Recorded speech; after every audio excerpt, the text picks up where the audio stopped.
into the online broadcast network, AFTERBUZZ TV.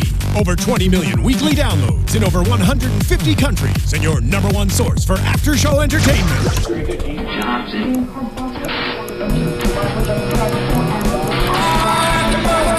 AFTERBUZZ TV, the destination for TV superfans, producing aftershows for over 300 of your favorite TV shows, interviewing celebrities and showrunners, and bringing you behind-the-scenes exclusives. All thanks to E! Entertainment's Maria Menounos, producer Kevin Undergaro, and internet leader Akamai.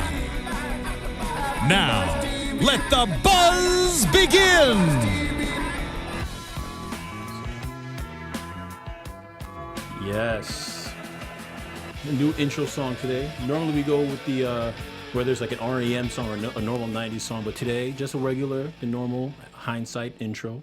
What's up, After Buzzers? Thank you for tuning in to another Hindsight After Show, Season 1, Episode 10, the season finale, Old Lang Syne. If you haven't already, please subscribe to our channel, youtube.com/AfterBuzzTV.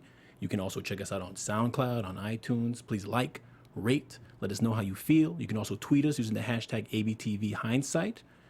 I am your host, Michael Andrew. You can find me on Twitter, Michael_Drew, Michael EAL. I'm here with my lovely co-host. Hi, I'm Jacque Borowski at 123 Jackie_B. 123. 123 Jackie B, basically. I like that. That's pretty good. Yeah. This was, guys, we're here. We are at the season finale. We're at the finale. It seemed to happen so quickly. It went by fast because it's such a good show. We've been dreading this moment. Like before I watched this show, I was nervous to watch it. I was nervous while watching it, and I'm nervous after watching it. I get excited about finales. I don't get the only thing that makes me frustrated is when it's a cliffhanger like this one, where you watched it and you're like, no, I don't know anything, so you better renew it or else. That's literally what happened on Twitter afterwards. There was literally just a big divisive conversation that always ended with, this show better get renewed next season. If this doesn't get renewed, it just went in that direction. Okay, your thoughts? Well, actually, on the renewal though, to be honest, like, isn't this the only scripted show VH1 has? So no, they got that other show. They got Hit the Floor. Oh, I didn't know that. That's all I've got. That's the only one I know. Oh, the only other one. Well, you only have 2 scripted shows, VH1. Yes, it's all you've got. You have to renew it. Last week, literally, we were talking to Emily Fox and we were saying, is there going to be a cliffhanger? I mean, even though of course it's going to be a cliffhanger, but we're still like, is there? She's like, it might be a mic drop moment. And it was. And she said it on Twitter again. Yes, it was a very mic droppy moment. It was a moment where I literally was just mad because I was like, I have to know. There's if this does what happened in Flash Forward, I was a fan of Flash Forward. Okay, and Flash Forward only had 1 season, and it left with this like big story-changing cliffhanger and never got renewed. And I am like still kind of bitter about it, even though that was years ago. Jeez. And so this better see if this happens, there's going to be a lot of people bitter at VH1. Can you imagine it not being renewed after that season finale? After this episode last night? I just can't. And you know what? I think season 1 of any season usually has some kinks in it, and it's like this season was not without some of its like story kinks, but that doesn't mean that they don't have an ultimately like good story, good plan going on. This is all around. It's literally, I'm literally hooked. Yes, everyone I know is hooked. Okay, so the show starts off from where last week ended with Lolly actually catching Becca kiss Kevin. The way it ended, we were kind of hoping that, okay, they're going to kiss. Maybe that's probably what's going to happen at the end of this episode. Maybe it's going to lead to this episode, and then the final moment, it'll probably lead to Lolly catching them. But it starts off the gate. Yeah, I was like, that was a breakneck pace, because we as viewers know from the previous episodes that the reason that Lolly and Becca fell out was because of Kevin. Yes. And so I guess weirdly I was kind of still anticipating that same kind of momentum where it's like she just started that whole pattern again. But it was weird because Lolly caught them, and then after a couple terrible phone calls from Becca, she was cool. Like, she seemed cool. Yeah, the creators of the show have a tendency to do this like little bait and switch thing to make you think it's gonna go in one way and then shake you up. And there's a nice little misdirection considering how the show how it ends up happening at the end of the episode. But when it happened in the beginning, it kind of drops your guard. Right. I was like, oh, okay, all right. I'm like, man, so is this? But at least she has the whole episode to try and fix her relationship, and I thought that's what was gonna happen. They end up going downstairs. They end up having a huge blowout with Kevin. Lolly runs. Lolly leaves in a funk. But before we focus on the main three, I don't want to beat around the bush, but I want to beat around the bush with the other characters that we don't get a chance to really talk about a lot.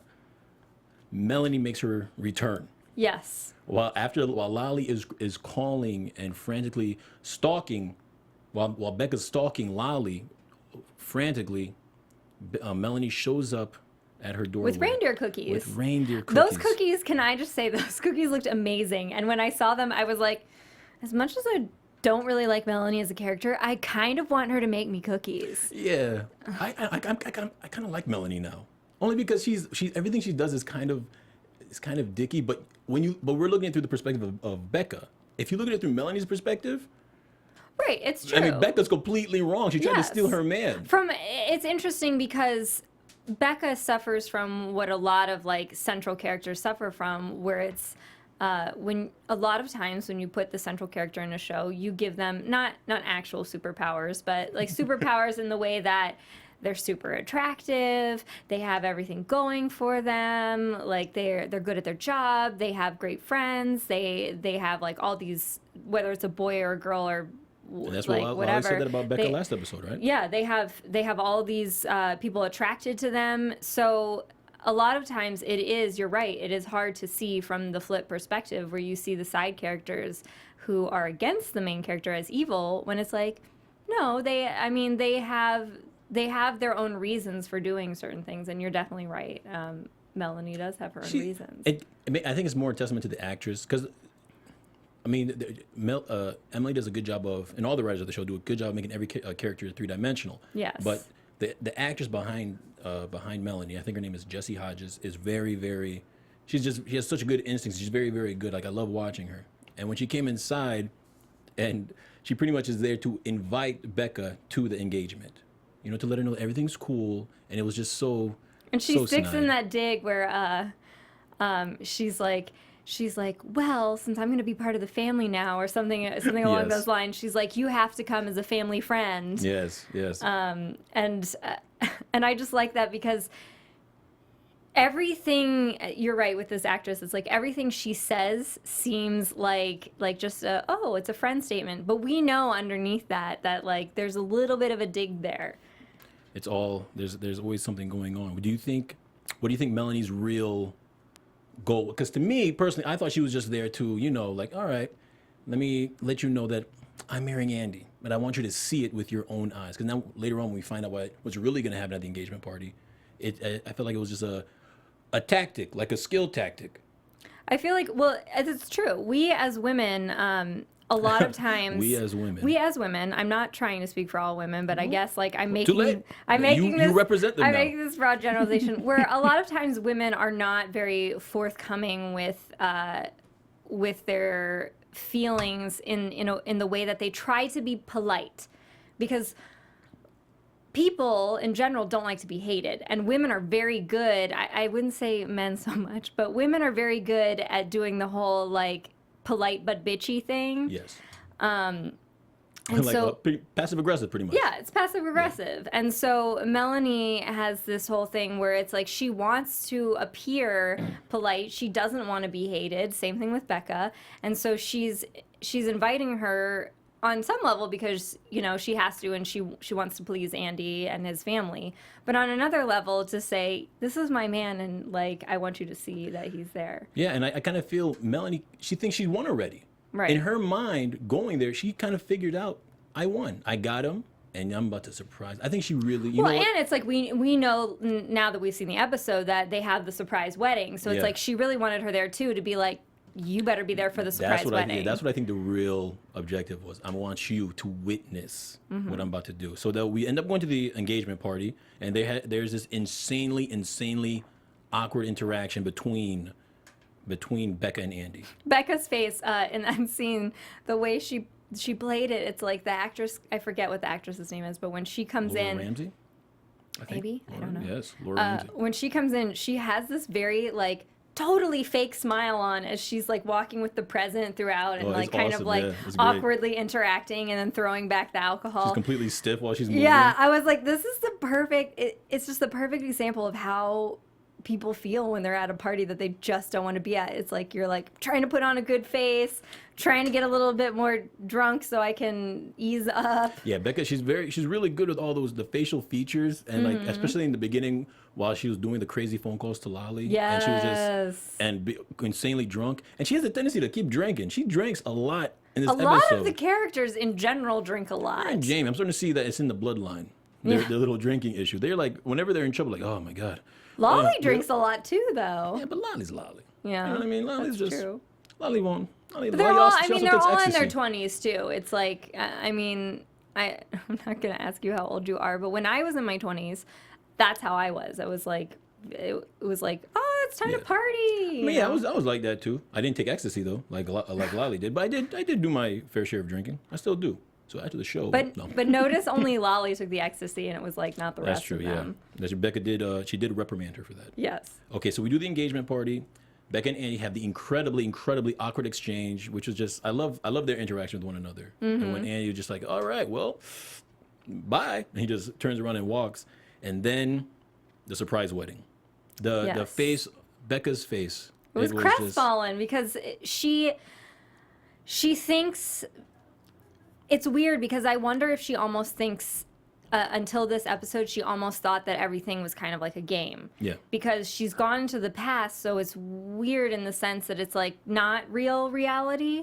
And so she still thought all of her chess pieces were in play all the time.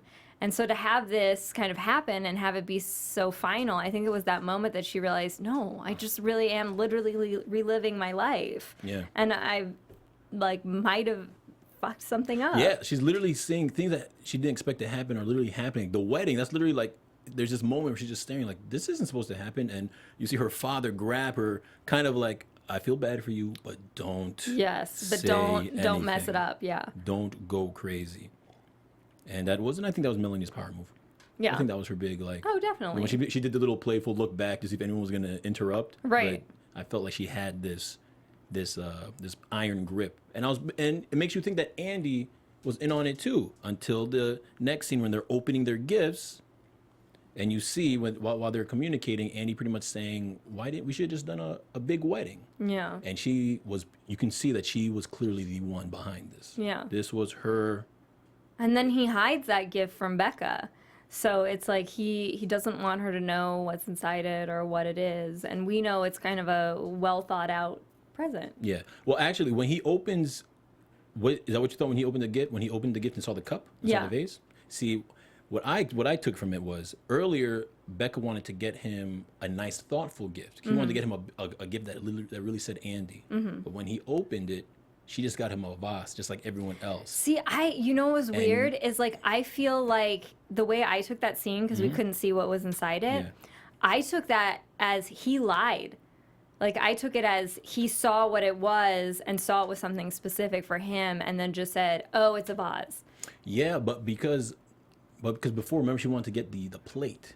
She wanted to get a plate. I forgot which kind of plate it was, but it was a plate that was like strictly an Andy type of plate. Right, an Andy type of plate. So, and then she was like, oh, I don't want to get him a vase. And when she gets the vase, I think Andy, because before he opened the present, there's this grin on his face because he saw it was from Becca. And I think he was expecting like something more. Maybe an indication that there's still something there. Yeah. Because I don't think he can let her go. Yeah. And then when he sees that, it's just a generic, because everything they do, it usually has something to do with their knowledge of one another. Right. You know, Becca knows him. He knows Becca. You know, right. they have so much history. So when he sees the vase, I think he was like, wow, it's over. But I was confused when he said the different name.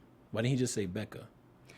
See, that's what made me... Okay, this is something I want you guys to comment or tweet at us. And, Hashtag ABTV Hindsight. Yeah, don't be shy. Let us know what you think, because the reason that I feel like he said the different name is because he was expecting it to be a different present specifically for him, like something that was very Andy. And I guess that's why I might have interpreted it as like, oh, it was the different gift or not. Yeah.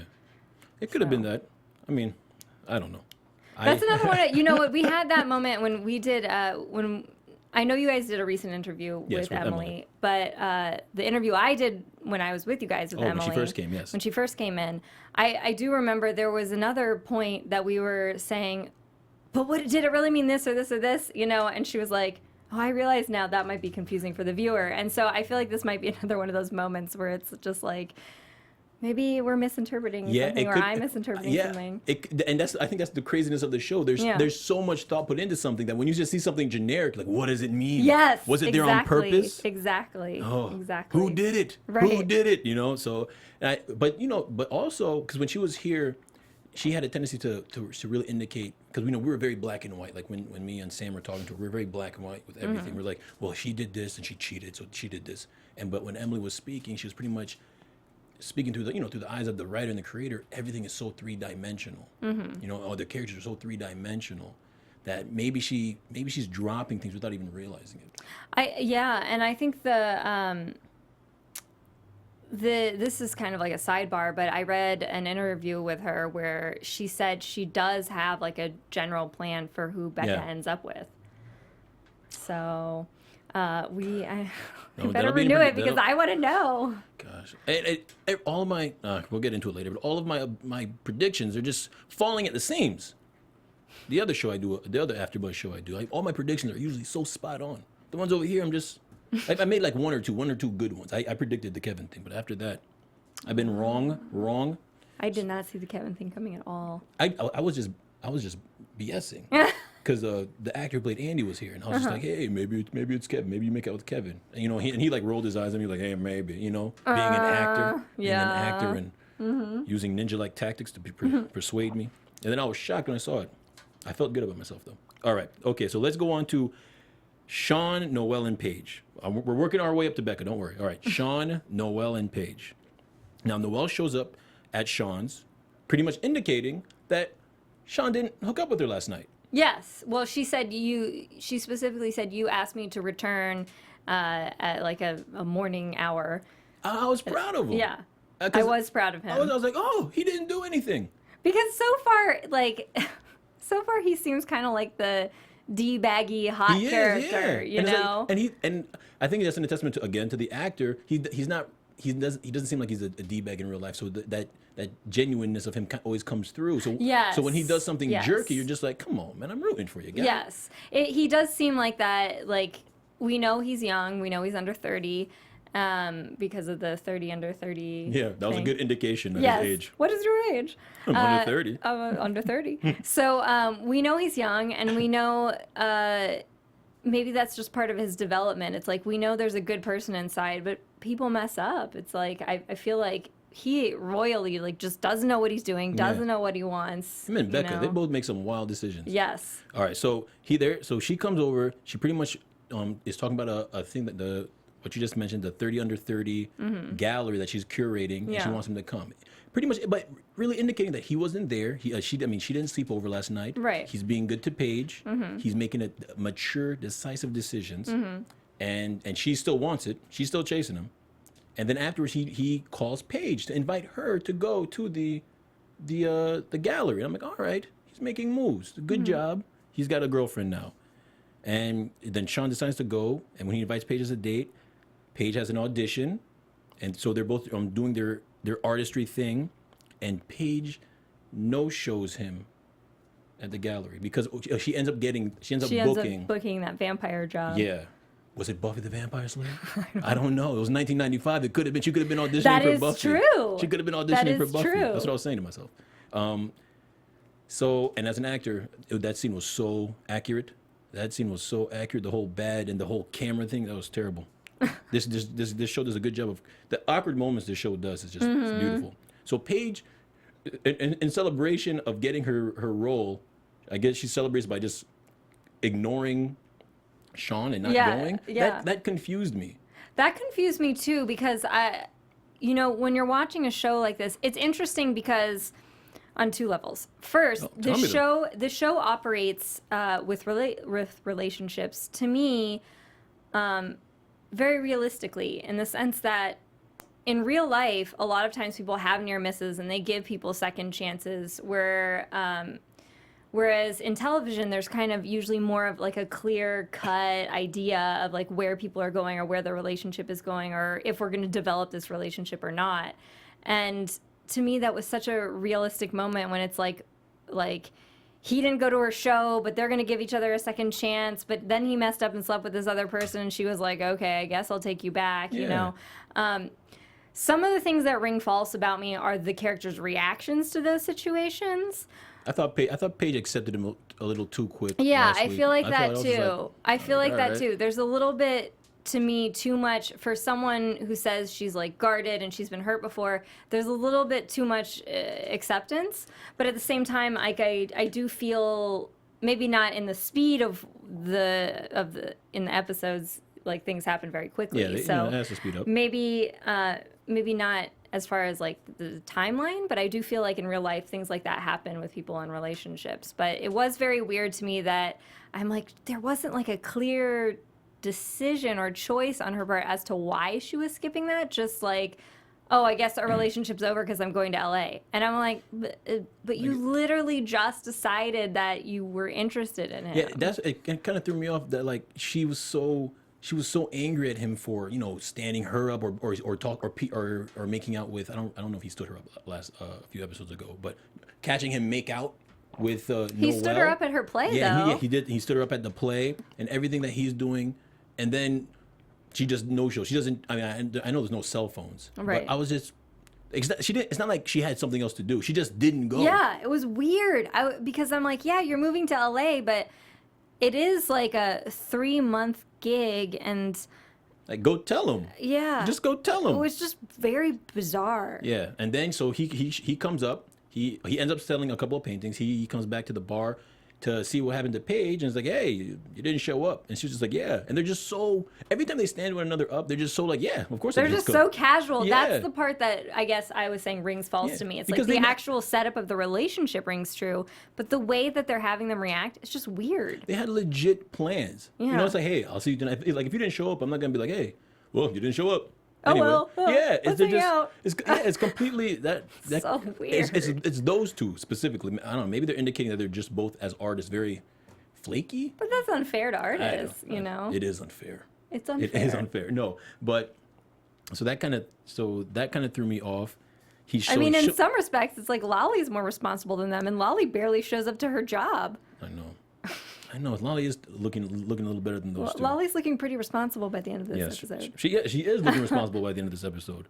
So Paige pretty much. So Sean approaches Paige. He, you know, indicates you weren't there. She's like, yeah, sorry, something came up. I got the role. He's like, okay, I sold paintings. He's like, okay, cool. She's like, by the way, I'm gonna be gone for a couple of months, so this isn't gonna work. And he's just like, what? And then she goes on to indicate that it's just not meant to be. It's not fate. And just completely. And he's just like. Are you? This is like the second time he's been rejected within the what 2-3 months? Yes. Because he makes a commitment to her now, even though like they're kind of like half-ass commitments. Yeah, and now he's with her. Now he makes a leap. The same way he kind of made a leap to be married. Mm-hmm. He makes a leap to invite her to a place that another girl he slept with was going to be there. And she's just like, yeah, sorry, I'm going to Hollywood. Yeah, that was another, like, that invite was another, like, awkward 20-something move where in my 20s, if I knew he was going to the thing, and if I would have showed up to that thing and seen that other girl there, I would have been like, oh, hell no. Yeah, for real, that too. What is he doing? I might have even asked, like, is Noel going to be there? Because, like, this is a curated event and everything. Yeah, like, of course. Why? What's the problem?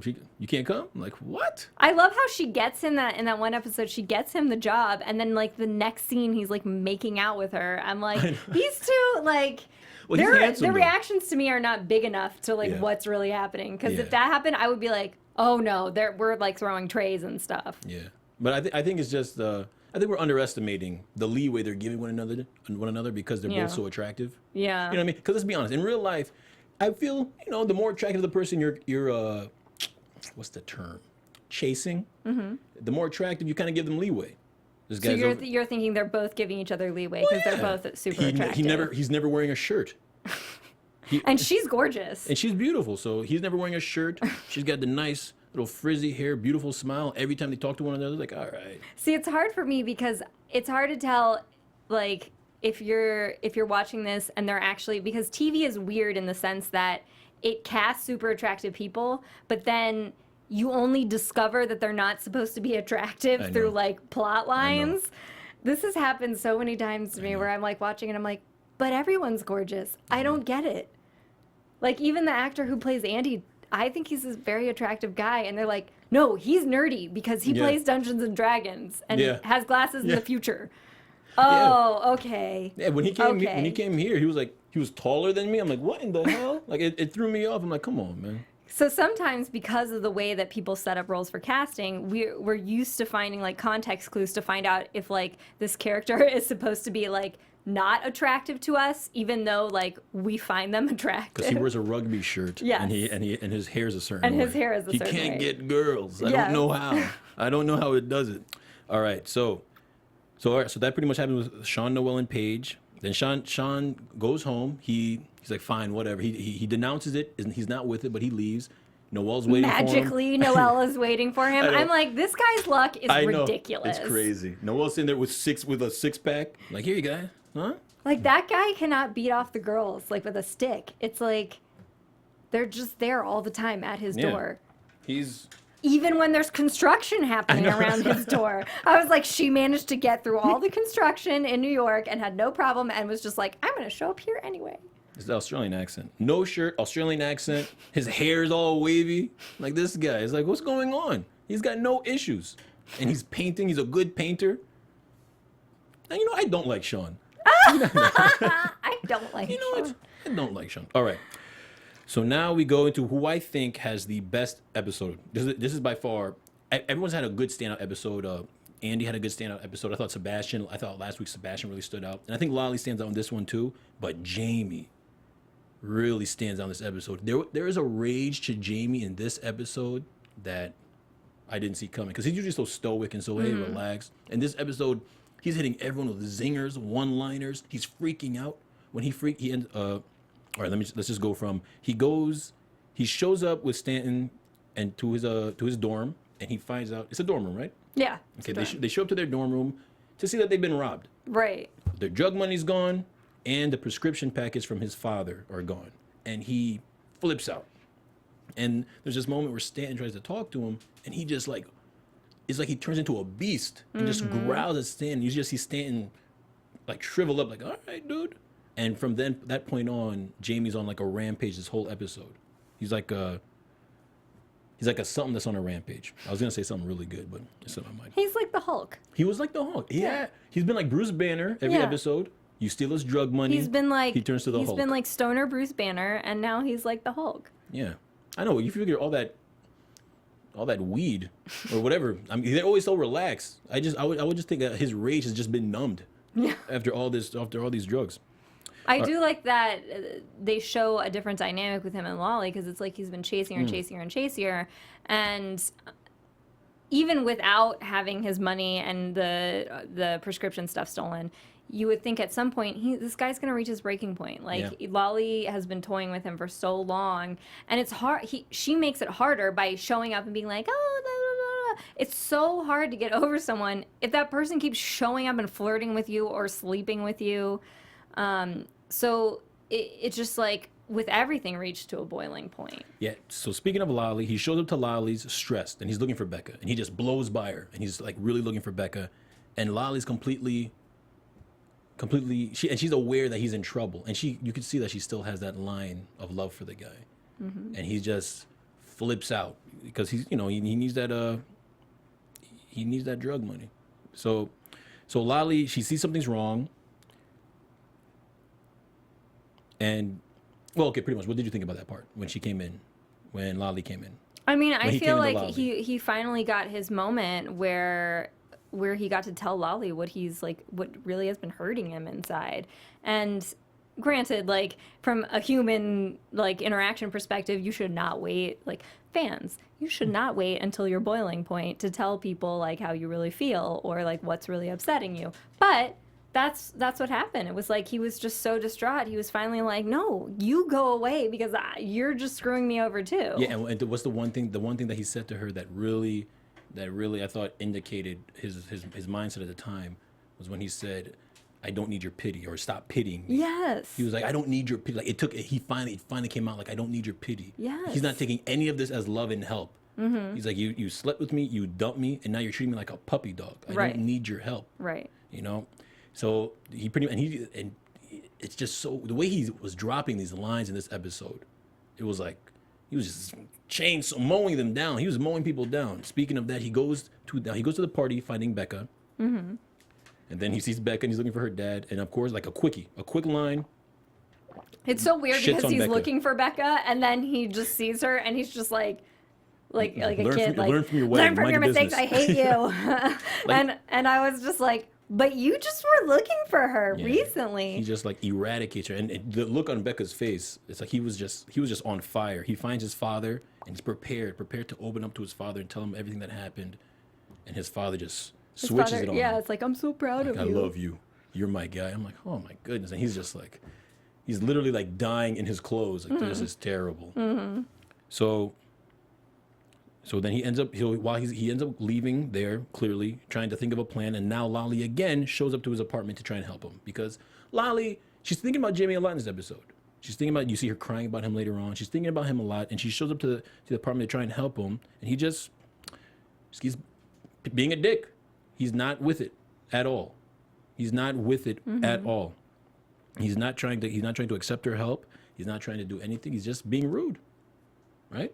And then we find out, he eventually does tell his dad, and his dad calls his lawyer, and his dad, like any parent, is like mad at first, and then is like, "We'll figure it out."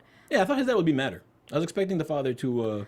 I thought he was gonna like verbally destroy him. To be honest with you, I thought he was gonna be like, you make me sick. But I think it's also like the dad kind of expects him to fail at this point because knowing him, he's kind of like, okay, well, yes, I was let down, but this is what he does. Mm-hmm. So, I mean, he probably had his lawyer on speed dial for like this guy's entire like teenage to adulthood life. And then Jamie, I feel like Jamie, he's fully accepting of like, wow, I might be going to prison. Yes. And then he finds Lolly at the New Year's Eve party and pretty much confesses his love for her. And then kind of indicates that he might commit suicide. Is that what you thought? Yeah, I thought either like he knew he was going to jail or he was like saying he might commit suicide. And we know from the pilot that he went to like some sort of rehabilitation center for depression and alcohol abuse. Yeah, he is prone to that. So I wonder if this is like because we've sped up the timeline with the Kevin storyline. I wonder if this is like because the thing with Kevin happened in like 2003 or whatever. So I wonder if this is like now it's caused the Jamie storyline to speed up, and maybe this is the point where he tries to commit suicide. Or maybe his storyline completely changes and he goes to jail, and like if we looked into the future, like he would have a completely different life because he had to do jail time. Oh man, Jamie's in trouble. I know. I like Jamie. I do like Jamie. I do like Jamie. You know, yeah, I think he's my favorite male character on the show. I end up liking everyone, but this episode, maybe it's because the last one, but this episode, Jamie and little Sebastian. Every once in a while, Sebastian always drops. Sebastian's hilarious. Drops a good line. All right, so Lolly admits that she loves him too. Mm-hmm. So okay, Lolly and Jamie. Now speaking of Lolly, finally, Lolly, Becca, Kevin. So after being caught making out, Becca trying to call Lolly, can't find her. She ends up going to a Chinese restaurant. Mm-hmm. And, the most obscure random place, hanging out. Reads the book Living an Honest Life. That was hilarious to me. I was like, good on the props. Yes, and literally just hanging out. And what happens? This guy, Kevin, of all the Chinese spots in New York, he walks into hers. Mm-hmm. And, and she just has this look on her face trying to avoid him. and then like literally it cuts to them dying of laughter and just gelling. I was just like, ugh. This is another one of those moments, though, where you wonder, because the show touches on, like, fate versus, like, human choice. Yeah. And so you wonder again, is this another moment of, like, are all of these things just fated to happen at some point or another? Or are, like, these people getting to make conscious decisions? And when Lolly fights with her, she's like, you're a bad person. You make all these bad choices, basically. And so you're like, okay, is it that Becca inherently like makes bad choices and doesn't learn from them? Or is it that these things are fated to happen? Or is it that they can change if Becca learns to make good decisions? See, okay, here's the thing that stands out to me. The things that Kevin was saying to her was like, you know me so well. I feel like you understand me. And it's just like, of course, because she does. Yeah, so it's like when he's just like, she understands me. A piece of me is like, it's kind of like, Back to the Future. Remember Gray's Almanac? They found this book from the future, and they brought it to the past, and then because of that book, they ended up becoming millionaires with betting. It's like she's a walking Gray's Almanac without even realizing it. Yes. And he's just like, oh man, you knew about the apricots? You knew about this? When I look at you, it's like you know me. She's just like. So of course he's gonna fall in love. Like if I met a girl who knew all my nooks and crannies, I'd be like, man, maybe I should. You wouldn't be creeped out, because I might be creeped out. Well, randomly. if she drops it, if she's not if she drops it in like terms of like a stalker, like I know what you do, I understand you, not like that.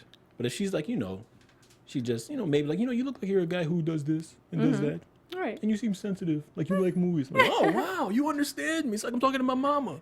Oh, God. And I see it, like, when they get to that fight with Lolly, it's like, you see why the rage is real, because it's like, Lolly is like, you've basically been playing these cards the whole time. Okay, so, all right, so we'll go ahead. So Kevin, despite all the fighting, Lolly allows them to be together. Lolly lets them be together. She tells him it's okay. And Kevin tells Lolly that, you know what, she doesn't even want to be with me. Then she gives Becca the okay. Everything's cool. Everything looks like everything's copacetic. Looks like everything's good. Especially when Becca was talking to Kevin all night, when they had the romantic kiss during the rain. Yeah. Which I was just like, why are you even walking with the guy if you're trying to avoid him?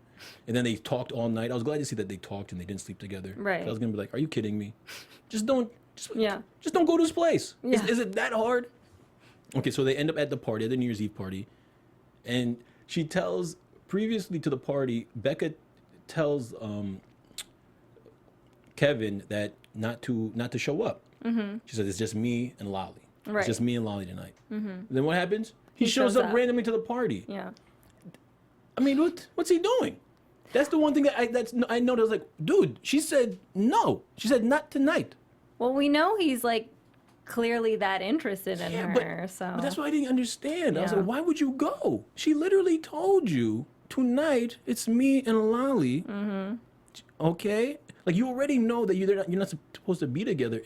When I looked at him, I was like, this guy's dumb. That's the first thing I said. I was like, what's he doing? Why would you go? You're going to see her tomorrow. You don't have to kiss her that night. You'll see her tomorrow. You guys just kissed. You were both under the impression. Sorry, I'm ranting. No, that's okay. So, all right. So then... Of course, because Kevin shows up, Becca leaves them alone to go get drinks because everyone's, hey, well, I'm allowed to be with him. Thank you. Lolly's like, yeah, everyone's happy. She leaves. And then Kevin tells her, like, she knows me so well. She knew about the apricot. She knew about this. She knew about that. And Lolly, like Sherlock Holmes, like a freaking genius, catches on. Yeah. Catches on. I also wonder, because... part of the premise of this is we're wondering, okay, why was Lolly sent back in time? She was clearly sent back in time for a reason. Or Becca, I'm sorry. Why was Becca sent back in time? Watch Lolly be the one who goes back in time next episode. That would be awesome. That would be awesome. All right, anyway, hold on, keep going. So we're wondering, why was Becca sent back in time? Like, was she sent back in time to learn a lesson? Was this an accident? What happened? And if she did learn the lesson, at the end of this episode, to me, it feels like she didn't learn anything at all. Yeah. Like, she didn't learn anything at all. Like, she just tried to do some things, but not really, and fuck them up. If she would have she would have gone back and learned her lesson, she would have gone to Lolly in the first place and said, this is what happened between us. Your friend Kevin was the cause. And knowing that Kevin was there and knowing that he was coming in, that might have been, instead of like just saying, oh, share your feelings with him and then I'll swoop in, it's because she has been so secretive about that the events just still happened. Well, see, this is now we see that happen because Lolly figures it out. Lolly leaves. Becca chases her. Lolly, and she pretty much explains to Lolly everything. She opens up about everything with Kevin. And what Lolly tells her, she says, so you knew you did this before. And her exact words were, I can't be friends. I don't know if it's like her exact words, but I can't be friends with someone who would do that. So even if she was honest with her, she kind of indicates that even if I knew you stole someone from me, and when she even finds out about Sean, that she left Sean for him, she was just like, you know what? Even if you told me, I can't be friends with someone who would do that to me. Even if you did it another time, you're trying to stop it now. You did that. That's in you. And then she says, you know, you're just a bad person. And then she leaves. And then Becca has a traumatic breakdown and is running down the streets of New York, crying, which was an awesome sequence. Yes. The crazy flashbacks. Yes. And I didn't know what was going on. When she was running, I kind of was figuring in my head, okay, please don't be going to an elevator, because I did not want that to happen. Because I really didn't want that to happen. And then when she goes in the elevator, she hits all the buttons, and she's like, I want to go back, I want to go back, I want to go back. Everything goes crazy, and that's it. That's the end of the episode. And did you want to go from here to predictions, or can I? Okay, I was gonna. I actually have a point I'd like to bring up about a missing person in this episode. Xavier. Oh, Xavier. Xavier, please go ahead. Yeah, you would have thought. I thought he would have been there this episode. This Xavier as a character, for me, like, I love Hindsight, and for the most part, this show has been dead on as far as like relationships, and it's been like really, really interesting to watch. Xavier is the one character that I'm like, ooh, you done me wrong, because he's kind of he's a bad television trope. He's a bad writing trope. They had a character that they set up solely as a vehicle to bring, like, to be like, I'm sorry, but if anybody knows the trope of the magical black man in television, okay, I know what said trope. I've heard said trope, yes. Legend of Bagger Vance is the best example I can come up with. But if you look, it's throughout a lot of like our storytelling, and it's not okay to keep doing it in modern times. Yeah, but I don't think they did it on. I don't think they did it on purpose. I don't think they did it on purpose. I feel like they.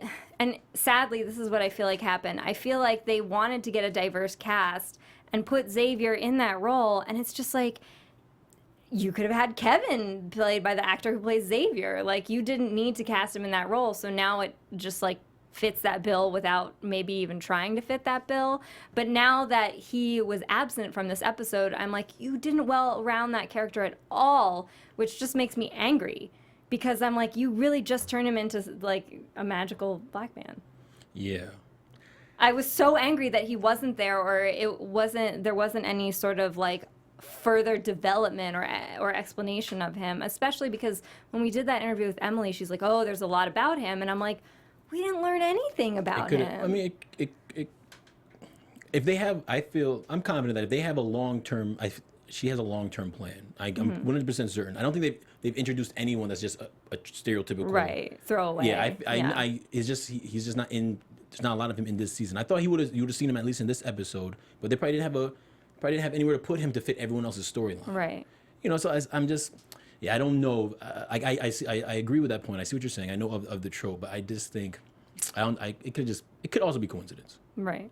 Even though I'm not gonna lie, when I saw it too, I was just like, I think you have, and I think this is something that I wish writers and creators thought about more, because I'm on the Sleepy Hollow panel, and it's like there were some very bad casting decisions and some very bad choices made for this past season that might have even tanked the show's chance at a renewal. And this show doesn't have that level of problem, but it's like diversity and character development and the way you treat characters on a television show makes a big deal to an audience. And so if you underdevelop certain characters, audiences react negatively to that. And I'm not again saying that this show is in trouble of cancellation because of it. But it's like, that's something that writers and creators might want to think about if it gets hopefully renewed for a season 2. Like, let's develop this guy. People want to know more about him. At least I do. Let me know. Sure. I'm confident he'll be. I mean, I'm confident he'll come in. I mean, I'm pretty confident because every time he came in, he served a purpose. Right. It didn't feel gratuitous to me when I saw him. Okay. And I wanted to know, if he, how we brought Kevin in and it's like, okay, Kevin, it turned out, had this whole alternate history. That's what I was wondering with Xavier. Like, did he have this whole alternate history with one of the characters that we just don't know about? Well, I would have liked to have seen him more, but I think they did a good job of just sprinkling him in, like, okay, oh, there he is, and kind of indicating maybe it's coincidental that he's there, or maybe because they never specifically said that he's an angel. Right. They just kind of indicated the same way that they indicated that Sean and Andy's they're all fighting for her love. Right. And that didn't end up happening. So he could just be a random dude. Right. You don't know. Okay, so. Predictions. Yes. Let's go. And now, your AfterBuzz TV predictions. I love your prediction that maybe someone else will go back to the 90s. I think that would be so cool. I hope I'm wrong. I hope that's not it. I actually think that would be really cool. Is that your prediction? That's not my prediction. That's that sounds like a cool idea. I think that we're going to see, to me, this is at least what I hope, that we're going to see a glimpse of 2015. Well, it's interesting because they did the new year in the episode, so it turned 1996. So they're hoping if they get a renewal, this would go to 2016. So we would enter her in the elevator in 2016, maybe with it completely changed. Maybe it was all a dream. I'm curious to see what the present looks like now. That's true. Yeah, it could be she could have completely distorted the entire timeline. She's gonna go to a brand new present. It could be that. I'm gonna go with they're just going to she's gonna come out the elevator and it's gonna be 2000, 2003. Oh. It's gonna be in the middle. It's a separate time. Like 5 years are gonna pass. That would be interesting too. I'm calling that. I think that's what's gonna happen too. I tell you what I would be disappointed in, though. I would be disappointed if the elevator just opens and it's just like some janitor standing there. I would be really upset if she's still in 1996. Yeah, I don't know. It could go either way, and I'll be cool with it. As long as it's, I kind of don't want her to. I don't want her to be back in 2016. Mm-hmm. I don't want that to happen. So I don't know. We'll see. All right, that's it, guys. Thank you. The Hindsight finale. Thank you for being here with us. Thank you for all the guests we had. Renew Hindsight so we can get a second season. Yes. Hashtag renew Hindsight. Hashtag bring back Hindsight season 2. Hashtag something with Hindsight and renewal. All right, guys. If you haven't already, please subscribe to our channel, youtube.com/AfterBuzzTV, iTunes, SoundCloud, and rate us, like us. iTunes, rate and comment on iTunes because that's how we come back. That's how we come back. Hashtag ABTV Hindsight. Michael Andrew, Michael_Drew, Michael EAL on Twitter. At 123Jackie_B on Twitter. At 123JackieB, all one word, on Instagram. Yes. Thank you, guys. It was a pleasure. Thank you. Good night.